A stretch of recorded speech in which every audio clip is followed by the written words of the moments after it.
What's up, guys? Mike Drewtar, principal broker and owner of Next Home Paradise Realty, your Kona real estate expert. We're here to break down what happened in December of 2020 and 2020 as a whole. It was a crazy year. The numbers have gone all over the place. We're going to look at them, see what happened, and then see if we can get some ideas of what's going to happen in the future. Stay tuned.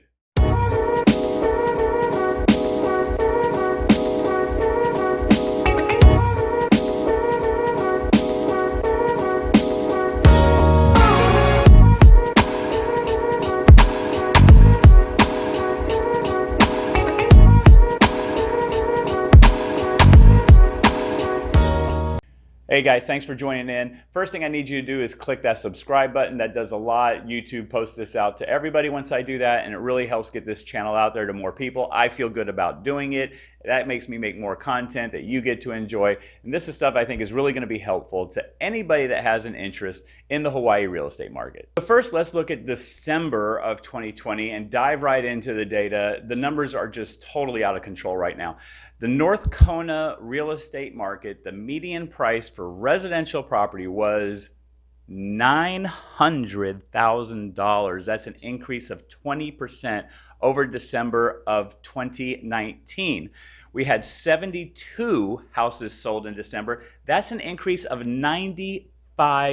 So we saw a nearly doubling the increase in the number of sales in December of 2020 compared to 2019, and a massive gain in the median price point. The condo market has still continued to underperform when compared to the residential market, but the returns there are great as well. The median price in December of 2020 was $380,000. That's an increase of 14%, which is nothing to be ashamed about. We also saw a healthy increase in the units sold, 34% up to 51 condos sold in December. So let's head up the coast a little bit to South Kohala. This is the resort market of Mauna Kea, Mauna Lani, the Waikoloa Beach Resort. Also, it includes the residential market in Waikoloa Village and Waimea. The residential median price was just over $745,000 for an increase of 15%.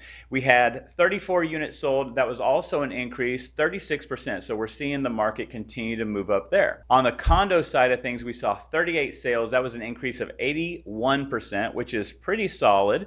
But the median price was actually down. It was at $475,000. That's down 20%. Now, again, I've said this before. A lot of you who've been following me for years know I always say be careful about looking at the median price in the South Kohala condo market. You have two completely different condo profiles.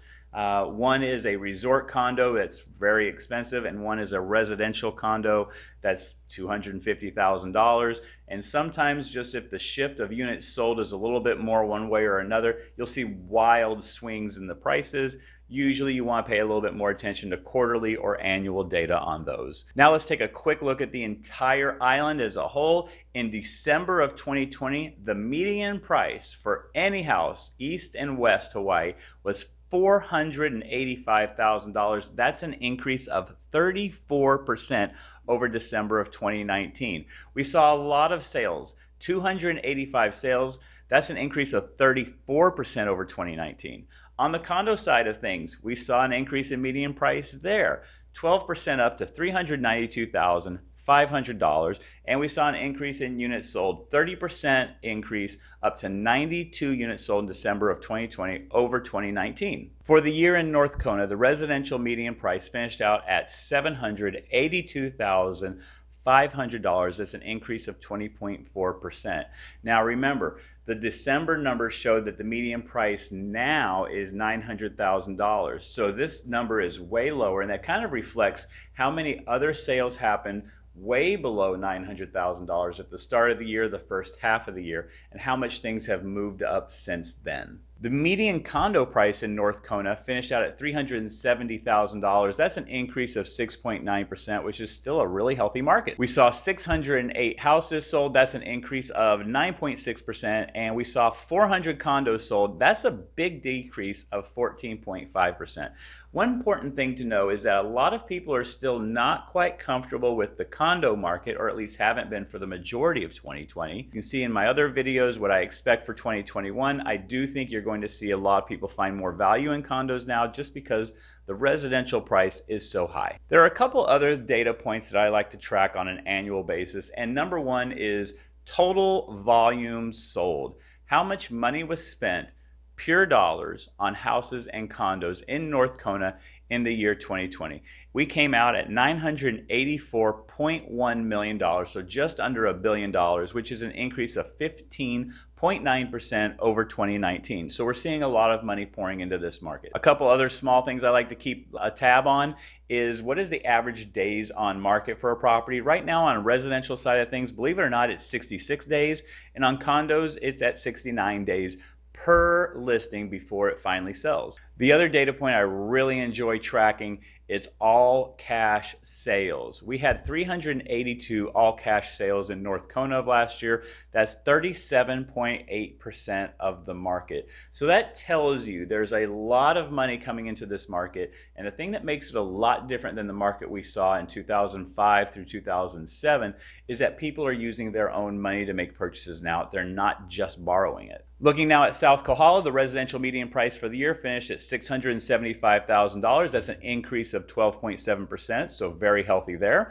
The condo market saw an increase of 11.2% to $595,000. So again, when we look at a bigger data set on an annual basis, we're seeing that the condo market up in the resort area was actually doing pretty well. We saw, in terms of units sold, a much more stable market in South Kohala. We finished with 279 houses sold. That's an increase of 0.7%, so pretty much what we would call flat. And for condos, we had 275 sales, a small decrease of 8.9%. The total sales volume in South Kohala last year was $590.6 million. That's a good increase of 34.5%. There were 233 all-cash sales in South Kohala. That's a pretty big number. That's 42% of their entire market. So we're getting up close to half of that market being all-cash sales with no financing used whatsoever.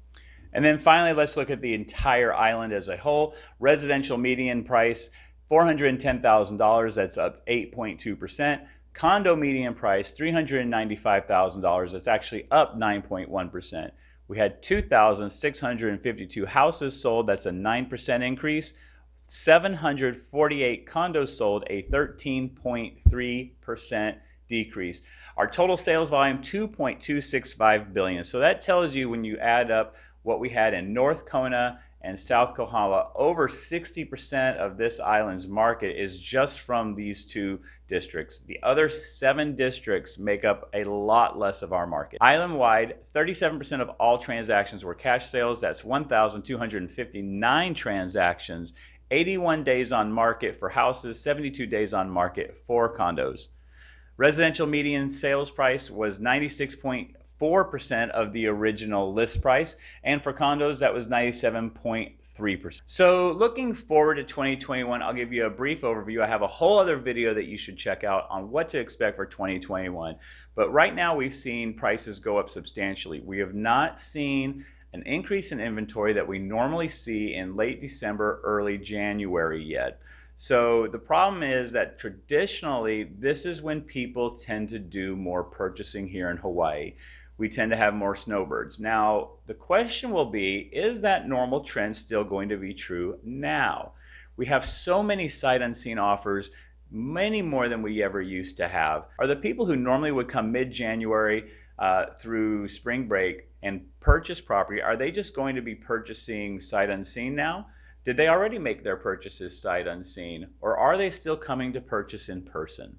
That's something that has yet to play out. I'm going to be keeping an eye on it. The one thing that's really clear is it is a competitive market out there. You have to get really creative with your offers. You have to have a phone call with your agent and the listing agent to figure out what's important to the sellers. The sellers are going to have a number of options if the house shows well, is available to show, and is priced right. So often they know they can get the price from a number of different people, but who can take care of what other needs that they have? Maybe it's the ease of the transaction. Maybe it's that they get to lease it back for a month or two before they move to the mainland. There could be a number of different scenarios in play, but the really important thing is that you have your agent, and hopefully that's me, talk to the listing agent and figure out what's important to those sellers so that you can craft an offer that works for them and makes it an easy decision to pick your offer over all the rest. That's all I have for this month. I hope you found it helpful. I want to know what you think of these numbers. Where do you think the market's going to go? What are your real estate goals? Put them in the comments below. And as always, be sure to click the subscribe button. Be sure to like the video. I really appreciate it a lot. I'll see you guys next month.